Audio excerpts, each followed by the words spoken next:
Have you ever stopped to wonder why some texts are hidden away from the world? Why would a Bible, a book meant to enlighten and inspire, be seen as too dangerous to read? The Ethiopian Bible, one of the oldest and most complete Bibles in existence, has been treated as just such a forbidden text. Containing 81 books, while most versions have only 66, the Ethiopian Bible holds sacred knowledge, ancient stories, and hidden wisdom that was censored and removed from what became the mainstream Bible. So, why was it considered so dangerous? What secrets does it hold that made authorities across history suppress it? Ethiopian ancient and unique biblical legacy.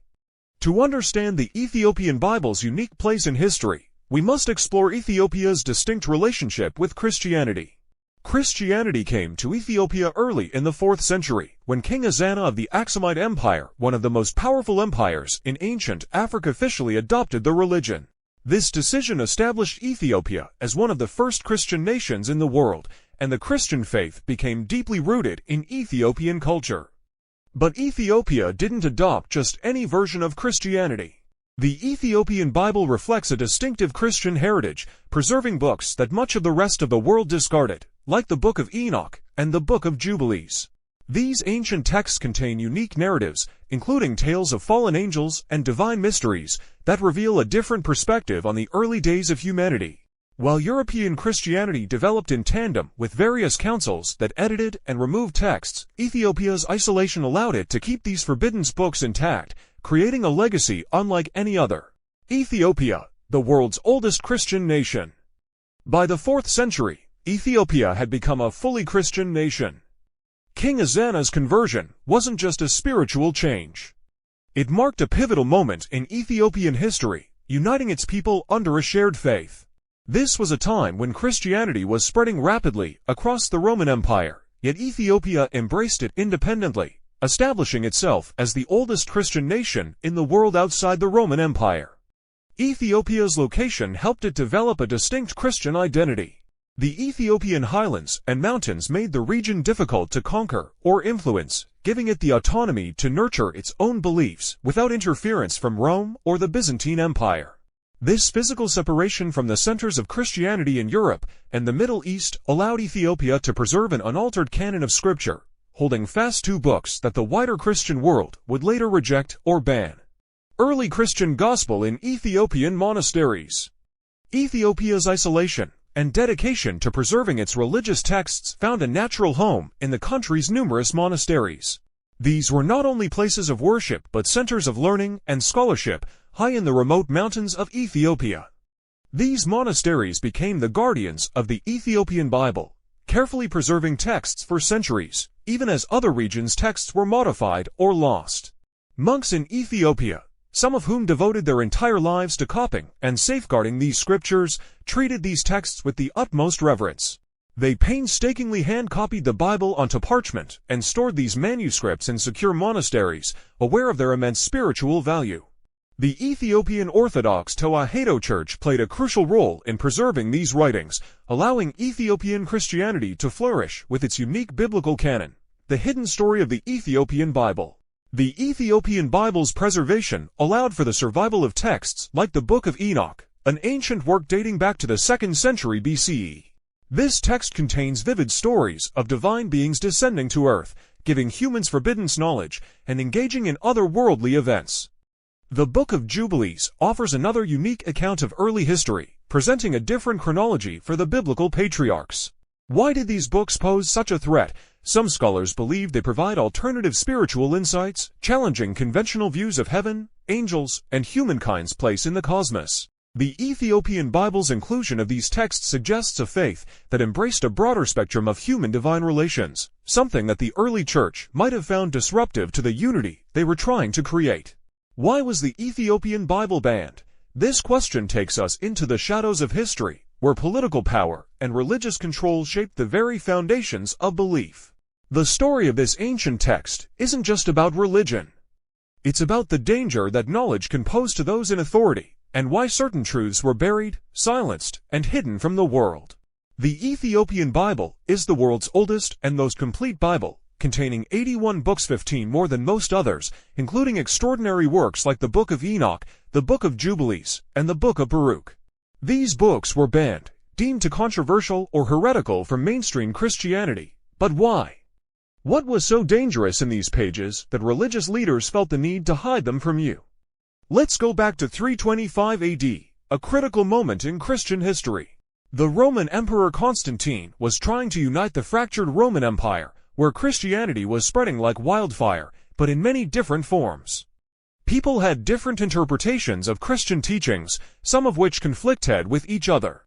Constantine's solution was to hold the First Council of Nicaea, where powerful bishops and church leaders would decide which teachings would become the foundation of Christianity and which would be erased. Think about it.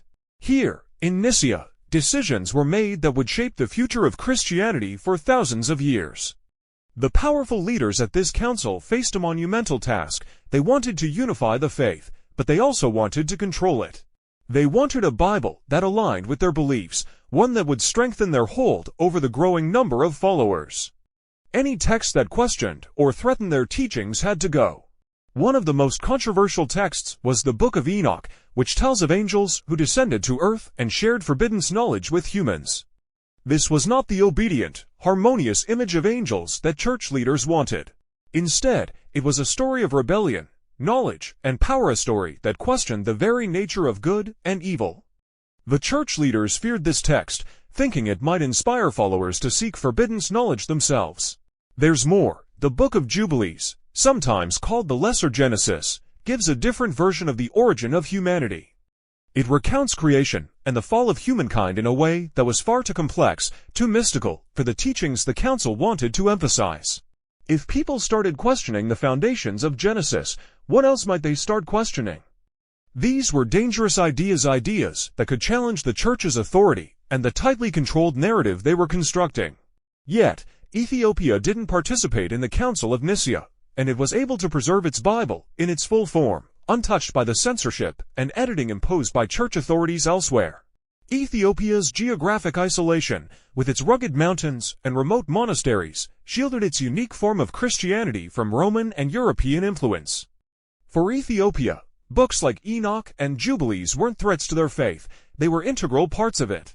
The Ethiopian Bible represented an alternative Christian tradition, one that embraced these mystical, complex ideas rather than hiding from them. Now, imagine centuries later in 1611, when the King James Bible was published. Once again, powerful authorities were deciding which books to include and exclude, and once again, the unique Ethiopian texts were left out. The King James Bible would go on to become one of the most influential Bibles in the world, shaping Christian belief for generations. But this Bible, too, left out the Ethiopian canon stories and teachings, further burying them in obscurity. What secrets were kept from believers? What mysteries might they have unlocked? Now ask yourself, what would happen if these forbidden teachings came to light? What if people began to see the Bible differently, through the lens of the Ethiopian canon? Could these hidden texts offer new insights into questions we still grapple with today? Questions about the nature of good and evil, the origins of humankind, and the mysteries of the divine.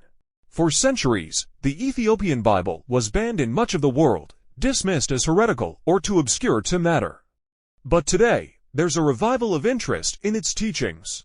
Scholars, theologians, and truth-seekers are rediscovering its pages, exploring the texts once deemed too dangerous to read.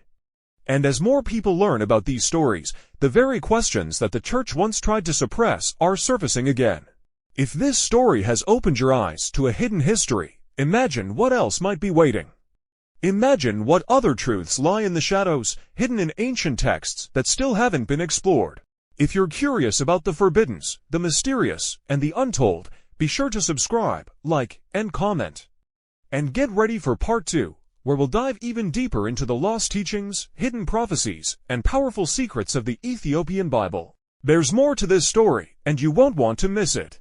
The making of the King James Bible. In 1611, nearly 1,300 years after the Council of Nicaea, the King James Bible was published in England.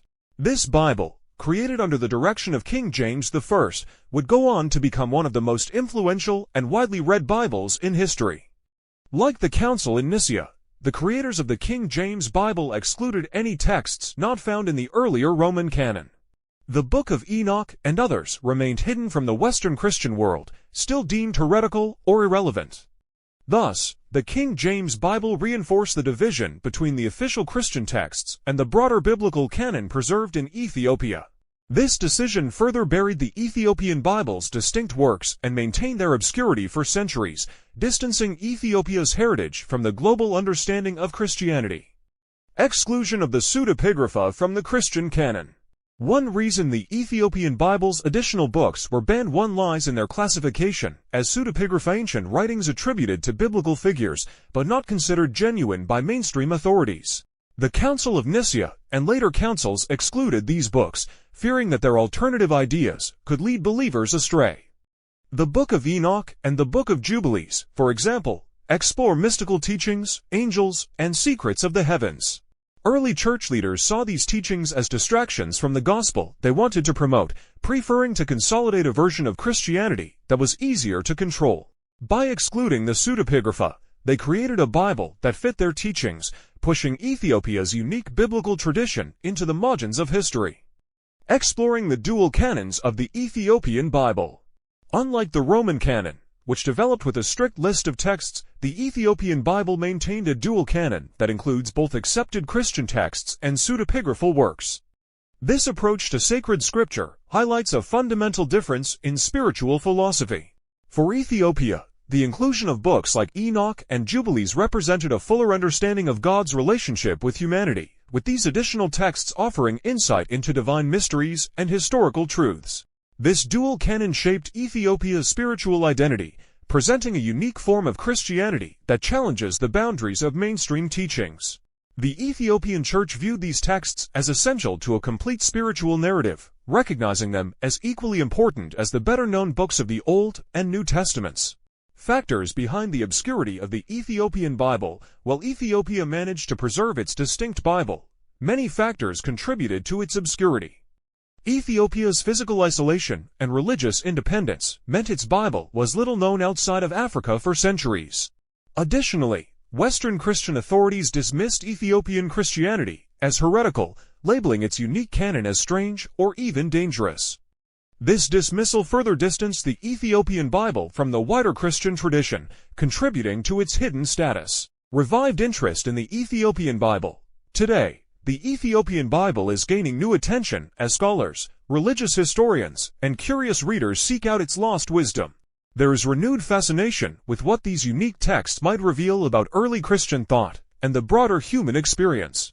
In a world where ancient knowledge is increasingly valued, the Ethiopian Bible stands as a rare and profound link to the past, holding insights long suppressed but never forgotten. The Ethiopian Bible story is a reminder that sometimes the most dangerous knowledge is the kind that challenges what we think we know. It invites us to question the narratives we've inherited, encouraging us to seek out hidden truths and explore the spiritual heritage preserved by those who dare to protect it. And as long as people are willing to question and learn, the Ethiopian Bible will continue to offer a glimpse into a different vision of faith, one preserved against all odds.